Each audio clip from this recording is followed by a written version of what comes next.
ॾिसण सां तोखे पीस यार दंग जी तुंहिंजे इन दंगण जो घणो मुआवज़ो आहे।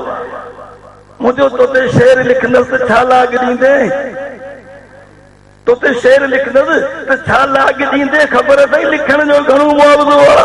वेठा आहिनि यार जामी जहिड़ा, पुछो न। तूं हाफ़िज़ जे अॻियां जंहिं दम हली थो उन दम हलण जो घणो मुआवज़ो आहे। ऐं स्टेज ते आयुसि, मुंहिंजो जिगरी दोस्त हो, नकाश जहिड़ो ई हो, बल्कि नकाश खां वधीक प्यारो। ऐं आउं ईअं चवंदो हुओ नकाश खां वधीक शाइर हो। उनजो प्रोग्राम हुजे, माण्हू मूं ॾिठा ऐं मूंखे पक थी त हे असांखे कोन सहंदा।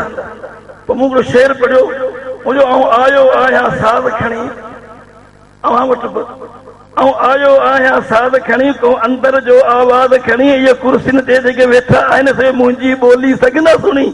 ऐं आयो आहियां साज़ खणी, मूं रिंद ॾिठा ऐं चिंद ॾिठा, मूं रिंद ॾिठा ऐं चिंद ॾिठा, मूं सोढा पुट कई सिंध ॾिठा।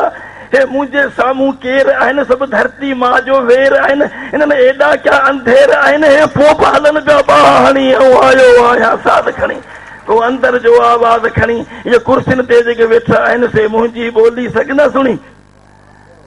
मुंहिंजो हे ज़ोर रखनि था ॼाड़ी ते, हे ज़ोर रखनि था ॼाड़ी ते, मूं कालब रूपा माड़ी ते, हो हथ रखियो हिन ॾाढ़ी ते, ऐं सिंध न ॾींदसि सौदे में, ऐं सिंध न ॾींदसि सौदे में, जेसी साह हूंदो हिन सौदे में।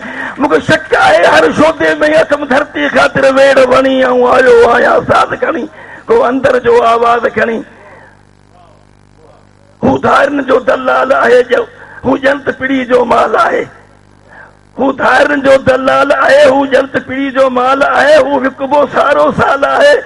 ऐं वापारी बि कोन आहियां, ऐं ॾहकारी बि कोन आहियां, ऐं उनजी ॿारी कोन आहियां, ऐं हाफ़िज़ आहियां धरती धणी। ऐं आयो आहियां साज़ खणी, को अंदर जो आवाज़ खणी, इहे कुर्सियुनि ते जेके वेठा आहिनि से मुंहिंजी ॿोली सघंदा सुणी। यकीन करे जेको असांजे वेठो मौजूदा सेक्रेटरी सकाफ़त जो तीन मुले खे लाहियो भेण छा थो चवे, यकीन करियो। किसो इहो आहे त असीं बि जे हराम खे हिलाल चऊं वणी पऊं, अखियूं पूरे गॾाए खे चवां ते कहूं वणी पऊं। वरी मौलाना अहमद मल्ला जे शहर जा आहियूं, गॾाए खे कहूं असीं कॾहिं बि कोन चवंदासीं, ॾाढी पटाईंदासीं, गॾाए खे कोन चवंदासीं, वचन आहे। हिकिड़ो शेर ते आऊं पंहिंजी जॻह वठंदुसि त असीं हिन राह ते हलंदे अञा ताईं रुना न आहियूं, असीं हिन राह ते हलंदे अञा ताईं रुना न आहियूं। इहा ॿी ॻाल्हि आहे, उमिरि जी हिन हद में मंज़िल ते पुना न आहियूं।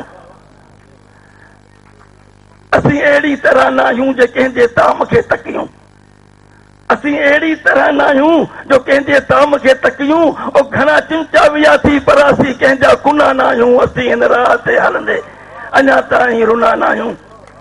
हीअ हयाती जी सज़ा आख़िर ते हिकु ॾींहुं माफ़ थी वेंदी, हयाती जी सज़ा आख़िर ते हिकु ॾींहुं माफ़ थी वेंदी। मोए खां पोइ छा मिलंदो उन खां बि बेउना न आहियूं। भलाई जे कंदे मूंसां त रब ते भरोसो रखिजईं, अवीं जे गुन कंदा आहियो त असीं बि बेगुनाह न आहियूं। हिते ऐं हुते हाफ़िज़ खे, हिते ऐं हुते हाफ़िज़ खे ॾिनो आहे आसरो अरबी। ए मुला तूं डपु न ॾे मूंखे, असीं छोरा थींदा न आहियूं।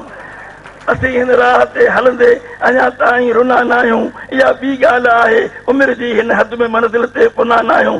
आख़िरी शइ तव्हांखे ॿुधाए सघे थो वठां, साईं आकाश वेठो आहे, अॼु कुझु आम मुड़ुसु माण्हू थी वियो आहियां। त ख़बीस जहिड़ो ख़राब चहिरो मिलियो त कहिड़ो करार हूंदो, ख़बीस जहिड़ो ख़राब चहिरो मिलियो त कहिड़ो करार हूंदो। ही हुजाज जी पग मथे ते पातई सिखियो त छाजो सुकार हूंदो। न कोई बांगू न को निमाज़ूं, असांखे नियतूं निकोड़ घुरजनि। न कोई बांगू न को निमाज़ूं, असांखे नियतूं निकोड़ घुरजनि। ऐं परायो खाई परे जो तस्बियूं उन जो पक सां पघार हूंदो।